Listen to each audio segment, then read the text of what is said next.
क्या इजराइल ने हमास के सामने घुटने टेक दिए हैं? ऐसा इसलिए क्योंकि इजराइल के सबसे बड़े जनरल ने इस्तीफे की पेशकश की है। उन्होंने माना है कि हमास की तरफ से जो हमला हुआ था उन्हीं की गलतियों की वजह से था।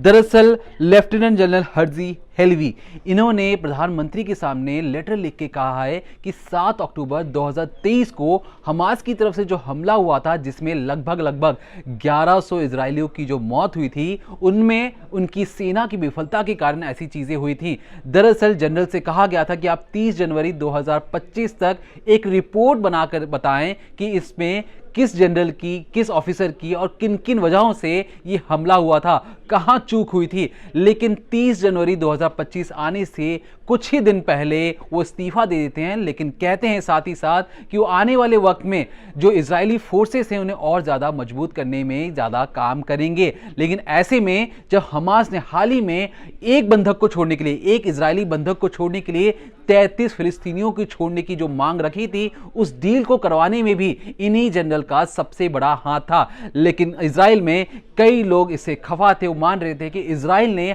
हमास के सामने घुटने टेक दिए हैं, इसलिए हमास पर हमला ना कर इजराइल अब बातचीत में लगा है। इजराइल अपने एक बंधक को छुड़वाने के लिए लगभग 30 से ज्यादा फिलिस्तीनी बंधकों को छोड़ने की पीछे लग चुका है। अब लेकिन जनरल का यह भी कहना है कि जो उनके एजेंडे में जब वो इस्तीफा दे देंगे, उनका कहना है कि वो 6 मार्च 2025 तक इस्तीफा दे देंगे। लेकिन उससे पहले 6 मार्च 2025 से पहले वो 94 बंधक, जो इजरायली बंधक हमास के कब्जे में हैं, उन्हें किसी भी तरीके से वापस लाना चाहते हैं। उनका यह भी कहना है कि अगर सरकार चाहे तो गाजा में जो हमास का राजनीतिक नियंत्रण है उसे बिल्कुल उखाड़ फेंकने की तैयारी में है। बस सरकार की तरफ से हां हो तो बस वो आगे बढ़कर अपनी सेना की मदद से वहां पर हमास की जो राजनीतिक नियंत्रण है उसे उखाड़ फेंकेंगे। लेकिन साथ ही साथ उन्होंने ये भी कहा कि वो इस्तीफा तो दे रहे हैं, वो मान रहे हैं कि उनसे गलतियां हुई थी और हमास ने जो हमला किया उसमें जिस तरीके से इजरायली नागरिकों की जो मौत हुई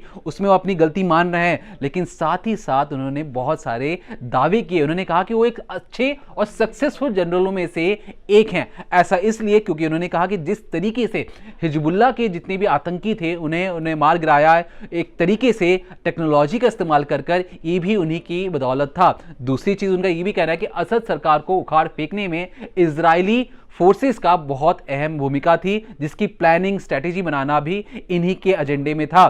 तीसरी जो चीज है कि मिडिल ईस्ट में जो जितने भी अलग अलग तरीकों से इजराइल पर हमला करने की जो कोशिशें थी उन्हें नाकाम करने के लिए जनरल की जो प्लानिंग थी वो अच्छी तरीके से कारगर साबित हुई है। चौथी जो सबसे अहम चीज है, इजराइल जिसे अपना नंबर 1 दुश्मन मानता है, वो है ईरान की नाक में दम करना, ईरान की सारी मिसाइल अटैक को फेल करना, ईरान की न्यूक्लियर साइट्स पर हमला करना, ईरान को रोक के रखना। जनरल ने ये सारी चीजें कही कि एक साथ वो कई फ्रंट्स में लड़ाई कर रहे थे। हमास से लड़ाई करना, हिजबुल्लाह से लड़ाई करना, ईरान की नाक में दम करना, ईरान को रोक के रखना और मिडिल ईस्ट में जितने भी जो प्लानिंग या जो दुश्मन थे उनको नाकाम करना। इन सब चीजों की प्लानिंग साथ ही साथ कर रहे थे। लेकिन इसके बावजूद वो ये मानते हैं कि हमास ने जो 7 अक्टूबर 2023 को जो हमला किया उसमें सिर्फ और सिर्फ उन्हीं की सेना की गलती थी, उन्हीं की गलतियों की वजह से ये सारी चीजें हुई हैं। इसका मतलब साफ तौर पर है कि इजराइल की सबसे बड़े जनरल, सबसे बड़े योद्धा ने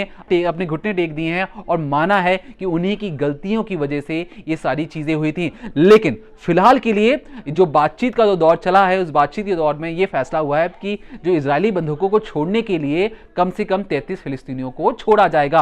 अब आप ये सोचेंगे कि इजराइल इतना ताकतवर है, इजराइल ने लगभग गाजा के 90% इलाकों में कब्जा कर लिया था। अब ऐसी कौन सी बात हो गई कि इजराइल को पीछे हटना पड़ रहा है? तो अगर आपको सिंपल शब्दों में हम समझाने की कोशिश करें तो दरअसल जब ट्रंप सरकार की बातचीत आई थी, ट्रंप ने यह साफ तौर पर कहा था कि देखिए, ट्रंप अपनी सेना या अमेरिका अपनी सेना दूसरों की लड़ाई में नहीं भेजेगा। अब जिस तरीके से बेंजामिन नेतन्याहू की सेना को अमेरिका का फुल सपोर्ट था, लेकिन ट्रंप ने यह भी कहा था कि मेरे शपथ लेने से पहले हमास को सारे जितने भी इजरायली बंधक थे उन्हें छोड़ना पड़ेगा।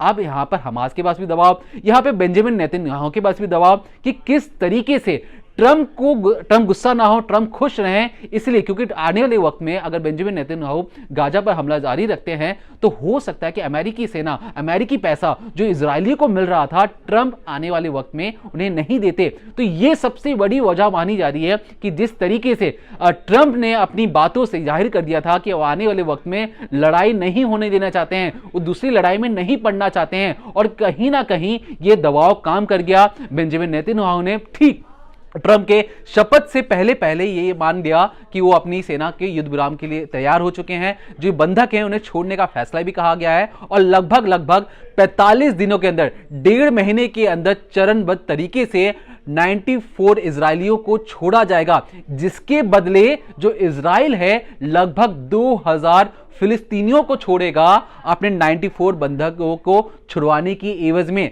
अब आप समझ चुके होंगे कि क्यों इजराइल घुटने टेक रहा है, कि उन्हें लग रहा था कि अमेरिकी उनकी मदद करेंगे, लेकिन अमेरिकी उन्हें साफ तौर पर मना कर दिया है कि अब आने वाले वक्त में वो पहले की तरह खुलकर पैसों से, हथियारों से आपकी मदद नहीं करेंगे। और शायद इसलिए आप जो तस्वीरें देख रहे हैं कि हाल ही में जो हमास ने 3 इजरायली बंधकों को छोड़ा, जो 3 इजरायली और लड़कियां थी, उनको छोड़कर दिखाने की कोशिश की है कि वो शांति चाहते हैं, अपने लोगों के लिए खुशी चाहते हैं, और इसलिए उन्होंने 3 इजरायली बंधकों को छोड़ने के साथ साथ गिफ्ट्स भी दिया। गिफ्ट्स के अंदर नेकलेस था, सर्टिफिकेट था, और ये बताने की कोशिश थी पूरी दुनिया को कि देखिए हम शांति चाहते हैं। अब ये इजराइल पर डिपेंड करता है कि इजराइल चाहता है कि नहीं चाहता कि शांति बनी रहे या ना बनी रहे। लेकिन आपको ये भी बता दें कि जो इजराइल के डिफेंस मिनिस्टर है, उन्होंने अपनी इस्तीफे की पेशकश की है और कहा है कि जिस तरीके से बेंजामिन नेतन्याहू ने घुटने टेक दिए हैं, ये कहीं से भी जायज नहीं है। इजराइल चाहकर जो 90% इलाके में जो गाजा का जो इलाका था, इजराइल ने उसे कब्जा कर लिया था। अगर इजराइल चाहे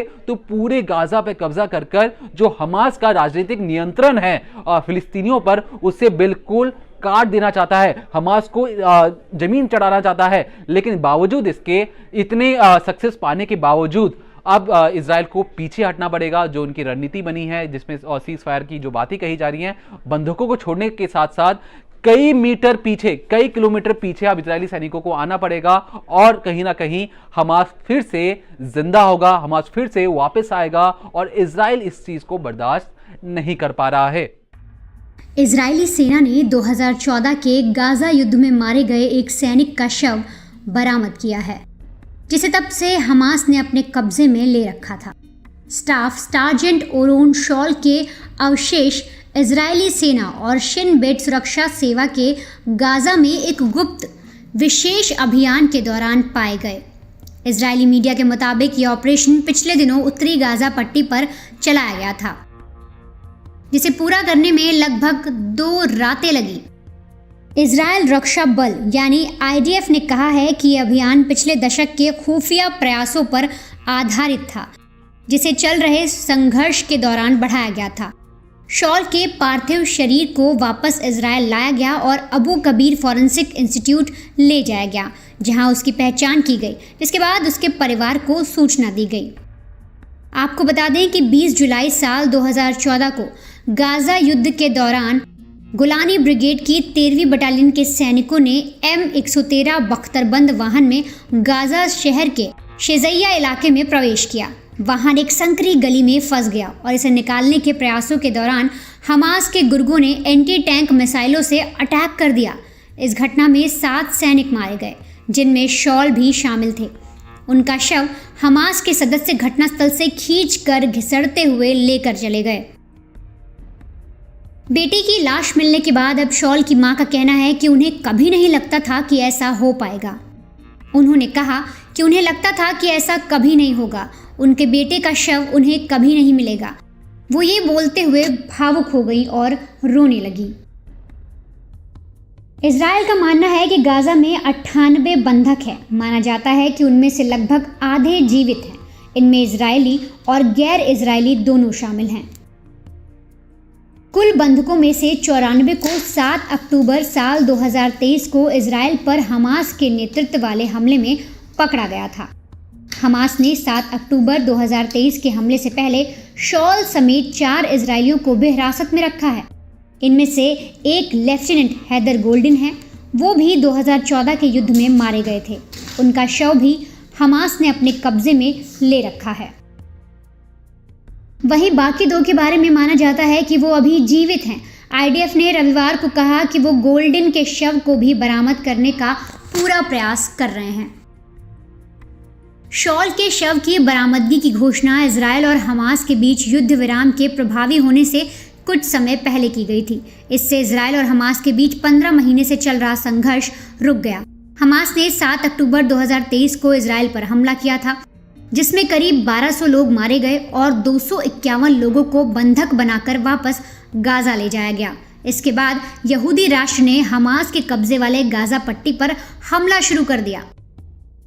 इजराइल के सैन्य अभियान ने गाजा को बर्बाद करके रख दिया। गाजा में हमास द्वारा संचालित स्वास्थ्य मंत्रालय के अनुसार शनिवार तक लगभग 46,899 फिलिस्तीनी मारे जा चुके थे और तो और 1,10,000 से ज़्यादा घायल थे।